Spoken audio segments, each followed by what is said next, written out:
Alléluia, alléluia, alléluia. Lelo na yeli lisusu kopesa message oyo bipai nyonso bana na Nzambe bazolanda ngai na mokili mobimba pendant temps mulai navandaki pote moi santé zo déranger mais Nzambe asali grâce lelo na ya ko partager na bino lisusu parole oyo ya lelo oyo nkolo apesi biso na mokolo na lelo. Yango nazo parler na ba chrétien nyonso bipai nyonso bozali bato nyonso ba acceptaka Christ comme Seigneur et Sauveur. Ko parler na bato nyonso bakotaki na kati na elanga na Nzambe pona ko servir Nzambe pote bokonzi na Nzambe ndenge tozo parler eza toujours na ko pusana. Alors na ekotanga na mokanda na Jean chapitre 6 soki na kiti na verset 32 Bible et le Bible. Jésus leur dit en vérité, je vous le dis, ce n'est pas Moïse qui vous a donné le pain venu du ciel, mais mon Père vous donne le vrai pain venu du ciel. Car le pain de Dieu, c'est celui qui descendit du ciel et qui donnera la vie au monde. Alléluia, alléluia. Na ko parler awa Jésus azozwa parole alobi na foule. Alors soki tozongi mwa muke na sima ezalaki lisolo moko soto kei kaka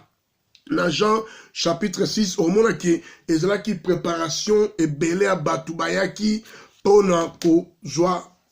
bilei balingaki miracle esalama ezalaki na village ebele ya batu bayaki mingi pona kolanda Christ pona bilei. Alors bazalaki na difficulté awa tomoni ke batu baza ko murmurer soko koti bien la kati ya parole moi ke batu baza ko ba ke Moïse apesaka biso mapa papa na biso mapa na désert na tango wana mais awa tomoni Christ azotalisa biso alabi ke Jésus leur dit la parole. En vérité, je vous le dis. Abike Moïse te mutu apesa kibino pe oye utaki na likolo oyo tobengeki na tango wana ba man oyo bato banaki kolia pona tan oyo Nzambe apermetaki peuple ne bazala kati na désert tango abimisaki bango na Égypte. Na tango nyonso basalaki na kati na Égypte Nzambe abanaki ye moko kozwa charge ya koliesa bango. Mais mapa oyo bango banaki kolia ezalaki lokola tozobenga ngo kaka pain ordinaire oyo mutu nyonso kozwa alia. Mais awa tozo parler le pain du ciel, il a descendu sur la terre pour aya kopesa vie na biso bato oyo tozalaki ya kokangama na maboko ya Mungu akanga biso panda tamulai na époque ya Adam na Eve ndenge bokonzi babotolaki yango na époque wana. Alors tout le monde qui a Christ a parlé biso na 32 pardon Bible a parlé boy. Alors que Moïse te mutu apesa kibino bilei. Mais bilei on a parlé bino euta ki na likolo. Mais Christ lui-même la parole il a descendu aza père bomoi. Li père bomoi ayaki ko pesa biso vie. Oyo Nzambe atindaki pona ngai na yo bien-aimé dans le Seigneur. Tout le monde que foule ezalaki ebele. Tango bazwi bilei ya kolia, tango bani koyoka siko le pain de vie. Lipa ya bomoi. Oye pesaka tu vie. Oye tambwisaka mutu. Oye chanjaka bomo ya mutu. Alors tango bani koyoka ngo bango ba pensaki lokola miracle salamaki liboso. Bazwaki ba mapa baliaki na bambisi bango bakanisa ke miracle ekosala lisusu. Alors ba kokuta Christ azone ko prêcher la parole. Le pain de vie a descendu pour appeler sa vie na bateau. Alors tout le monde qui ba bendela ki menaki ba bi ke tout le monde qui miracle mapa lelo et salamité. Alors bon va penser que lipa oyo Christ azopesa bango lui-même la parole de vie. Yende mutu ayeko pesa bango bomoi. Alors bon ki bango bazala toujours na kondima ke malgré tout olia ki ba pain ordinaire mais ba eko besa biso pain bomoi oyo biso tokozwa vie na ndenge ni tokoki kozala. Alors tout le monde qui babanaki toujours ko murmurer bango na bango selon lisolongo ndenge elekaki. Tout le monde qui bango ndenge nini situation so elekaki bien aimé dans le Seigneur. Alors lelo na ko parler na mutu moko azolanda ngai bipai azali mikolo nyonso okendaka na ndako na Nzambe mais ozozwa lipa na bomoi au sérieux te liloba oyo baserviteur ya Nzambe bazoteyaka yo butu mpe na moi mais changement ezozala te epai na yo ezali temps ya kochange bien aimé dans le Seigneur moto nyonso azolanda ngai ezali temps ya changement mpo na moto nyonso ndenge naza koparle bino ozolanda ngai bipai nyonso alors naye koparle bino abike Yesu Kristo azali lipa na bomoi alors batu ntango balandaki ye na bilei ya miracle esalamaki ya bambisi na poisson bakanisaki deuxième fois bakozwa yango lisusu mais Christ ayende koprêche bango la parole oyo abike ngai nazali lipa ya bomoi nawuti na likolo na kiti po te napesa yo moto ozolanda ngai bomoi et c'est pour cela que bien aimé dans le Seigneur Christ amikabaki mpo na ngai na yo mais ti lelo bomoi na yo ozokopesa yango epai na Yesu te nani akobomba vi na yo tomoni ke foule oyo bazalaki toujours ya koyoka Christ ntango azoparle bango na kati ya baécriture yango bien aimé nazoyebisa yo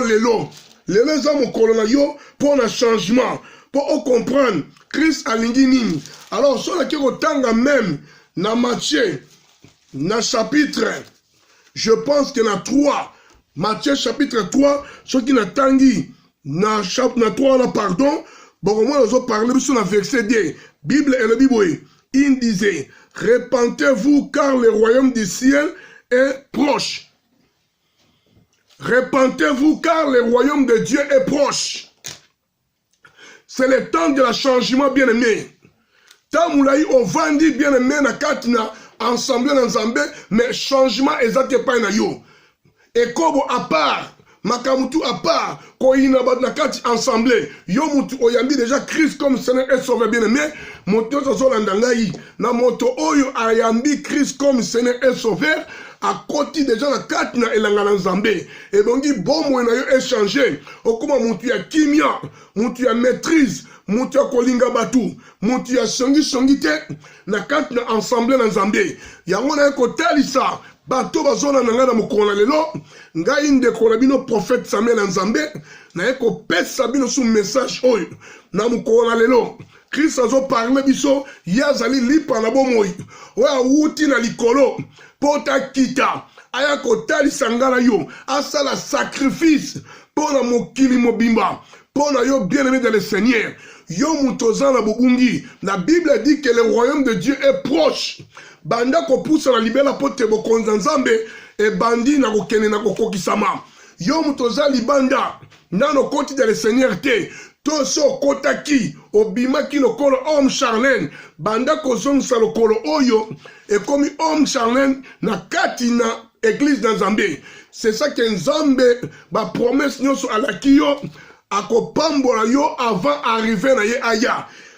et c'est pour cela nazo parler na batu oyo kotika via ekobo ndenge Bible elobi fouiller l'impudicité résistez au diable et il fera loin de vous pour la nini okokotambola na via ekobo ekobo ezama ben na nzela na Nzambe esengeli to kota na kati na elanga na Nzambe bien-aimé dans le Seigneur pour tes paroles oh Yesu ekopesa biso ezali parole na bomoi eza parole ezo sala ngai na yo tozala soki liloba oh te bien-aimé mbetozali te yango na ekotalisa yo lelo ebongi oyo kanga malamu de bien-aimé dans le Seigneur Nzambe azo parle na yo yo mutolanda tango nyonso Nzambe azo yebisa yo repentez-vous le royaume de Dieu est proche.